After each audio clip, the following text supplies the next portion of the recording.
ఓం నమ శివాయ. అందరికీ నమస్కారం అండి. ఈ నెల మార్చి 14వ తేదీన అతిపెద్ద చంద్రగ్రహణం ఏర్పడబోతుంది.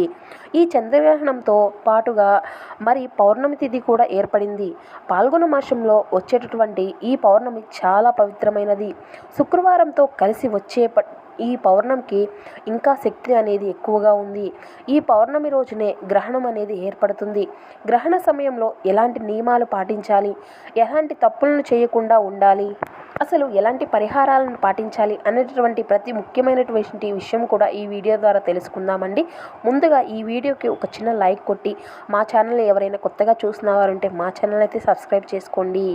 ఈ నెల మార్చి 14వ తేదీన శుక్రవారం నాడు కొన్ని నియమాలు పాటిస్తూ కొన్ని రకాల పరిహారాలను పాటిస్తే మీ ఇంటికి అఖండ రాజయోగం ప్రాప్తిస్తుంది. శుక్రవారంతో కలిసి వచ్చినటువంటి ఈ పౌర్ణమి తిథిని లక్ష్మీదేవికి అంకితం చేయబడింది.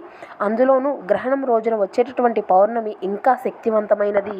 మార్చి 14వ తేదీ ఉదయం 9:27 గ్రహణం ప్రారంభమై మధ్యాహ్నం 3:29 చంద్రగ్రహణం అనేది ఏర్పడుతుందండి. సుమారు 6 గంటల పాటు ఈ గ్రహణ సమయం అనేది ఉంటుంది. ఈ గ్రహణం సమయంలో ప్రతి ఒక్కరూ కూడా జాగ్రత్తగా ఉండాలి, లేకపోతే మీ జాతకంలో దోషాలు అనేవి ఏర్పడతాయి. గ్రహణం ప్రారంభం కాకముందే ఉదయం టిఫిన్లు చేసేయండి. అలాగే మీరు వండిన ఆహారం అంతా కూడా ఆహారం పైన తులసి ఆకును కానీ గరికను కానీ వేసుకోండి, లేకపోతే ఆహారం కలుషితం అవుతుంది. గ్రహణం సమయంలో పూజ గదిని మూసివేయాలి. గ్రహణం సమయంలో దేవుని పటాలను ముట్టుకోకూడదు, అలాగే దేవాలయాలకు వెళ్ళకూడదు. గ్రహణం పూర్తి అయిన తర్వాత ప్రతి ఒక్కరూ కూడా ఖచ్చితంగా తలస్నానం చేయాలి. అలాగే మీ ఇల్లంతా కూడా శుభ్రం చేసుకోవాలి. ఇల్లు మొత్తం శుభ్రం చేయాలనుకున్న వాళ్ళు ఇల్లంతా కూడా పసుపు నీళ్లు చిమ్ముకోవాలి. అలాగే గ్రహణం పూర్తయిన తరువాత పూజ గదిలో ఉన్న దేవుని పత్రాలను కూడా శుభ్రంగా తుడుచుకోవాలి. ఎవరైతే బాగా డబ్బు సంపాదించాలని కోరుకుంటున్నారో అలాంటి వారు ఈ చంద్రగ్రహణం సమయంలో లక్ష్మీదేవి బీజ మంత్రాన్ని చదివితే మీ కుటుంబానికి అఖండ రాజయోగం సిద్ధిస్తుంది. ఆ శక్తివంతమైనటువంటి మంత్రం ఏమిటంటే ఓం శ్రీం హ్రీం క్లీం ఓం స్వాహ అనేటటువంటి మంత్రాన్ని 21 సార్లు జపించడం ఈ నెల రోజుల్లోనే మీకు ఆర్థిక సమస్యలు అన్నీ కూడా తగ్గిపోయి ఆకస్మిక ధనలాభం అనేది కలుగుతుంది. ఇక పాల్గొన పౌర్ణమి సందర్భంగా ప్రతి ఒక్కరూ కూడా సాయంత్రం సమయంలో ఇంట్లో ఖచ్చితంగా దీపారాధన చేసుకోవాలి. ఈ రోజున చేసే పూజకు రెట్టింపు ఫలితం అనేది లభిస్తుంది. లక్ష్మీ కటాక్షంతో విపరీతమైనటువంటి ధనయోగం సిద్ధిస్తుంది. పౌర్ణమి రోజున సాయంత్రం సమయంలో చేసేటటువంటి పూజలకు లక్ష్మీదేవి సంతోషించి మీ ఇంట్లో ఎలాంటి డబ్బు కష్టాలను లేకుండా మీ ఇల్లంతా కూడా ఐశ్వర్యాలతో నిండిపోతాయని, లక్ష్మీదేవి వరాన్ని ప్రాప్తిస్తుందని. ఎందుకంటే ఈ పౌర్ణమి రోజే చేసేటటువంటి పూజలు నేరుగా లక్ష్మీదేవి పాదాలకు చేరుకుంటాయి. ఈ పౌర్ణమి రోజున దీపారాధన చేసే సమయంలో లక్ష్మీదేవికి హారతి ఇచ్చేటప్పుడు ఒక శక్తివంతమైనటువంటి మంత్రాన్ని జపించండి. ఆ మంత్రం ఏమిటి అంటే ఓం శ్రీం శ్రీ లక్ష్మీ దేవతయే నమః అనేటటువంటి మంత్రాన్ని 3 సార్లు చదువుకుంటూ లక్ష్మీదేవికి హారతి ఇవ్వండి. మీ ఇంట్లోకి వెంటనే లక్ష్మీదేవి అడుగుపడుతుంది. అలాగే మీ మనసులో ఏదైనా కోరిక ఉంటే ఆ కోరికను వెంటనే నెరవేరాలంటే ఒక తెల్ల కాగితం తీసుకొని దానిపైన మీ కోరికను రాసి ఆ పూజ గదిలో ఉన్నటువంటి లక్ష్మీ పటం చిత్రం ముందు మీ యొక్క రాసినటువంటి పేపర్ని పెట్టి లక్ష్మీదేవికి నమస్కారం చేసుకుంటే మీ కోరికలన్నీ ఖచ్చితంగా నెరవేరుతాయి. ఈ పౌర్ణమి రోజున సాయంత్రం సమయంలో ప్రతి ఒక్కరూ కూడా ఇంటి ముందు దీపం వెలిగించాలి. పౌర్ణమి రోజున సాయంత్రం సమయంలో లక్ష్మీదేవి మన గుమ్మంకు ముందుకు వస్తుందట.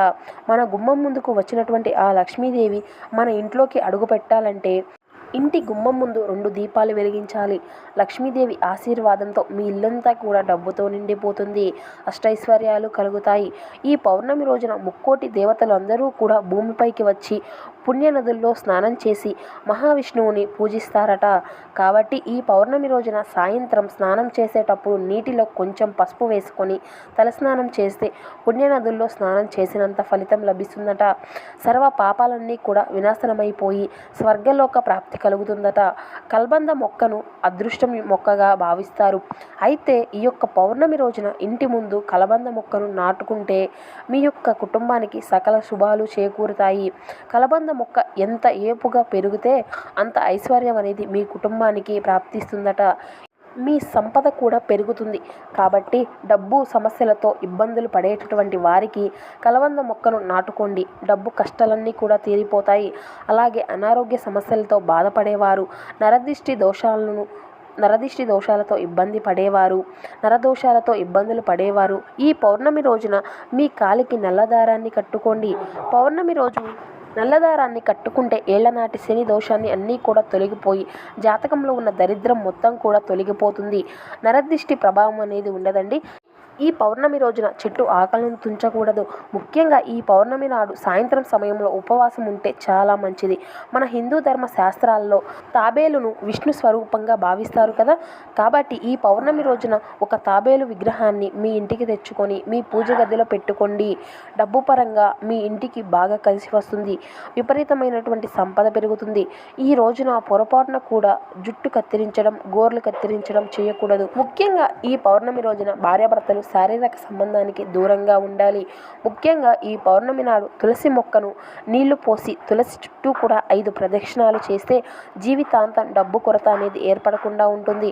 మన జ్యోతిష్య శాస్త్రాల ప్రకారం మన భారతదేశంలో మాత్రం సంపూర్ణ చంద్రగ్రహణం ఏర్పడలేదు. కాబట్టి గ్రహ నియమాలు పాటించకపోయినా సరే ఎలాంటి దోషం అనేది ఏర్పడదు. కానీ ఈ శక్తివంతమైనటువంటి పౌర్ణమి గడియల్లో లక్ష్మీదేవిని పూజించడం మాత్రం మర్చిపోకండి. సో చూసారు కదా ఫ్రెండ్స్, ఈ పౌర్ణానికి ఎటువంటి చిన్న చిన్న పరిహారాలు పాటిస్తే మనకు ఉన్నటువంటి ఆర్థిక ఇబ్బందులు అన్నీ కూడా ఎలా తొలగుతాయి అనేది. సో ఈ వీడియో కనుక మీకు నచ్చినట్లయితే ఒక చిన్న లైక్ చేయడం మాత్రం మర్చిపోకండి ఫ్రెండ్స్. అదేవిధంగా మా ఛానల్ ఎవరైనా కొత్తగా చూసిన వారు ఉంటే మా ఛానల్ని సబ్స్క్రైబ్ చేసుకోండి. Thank you for watching.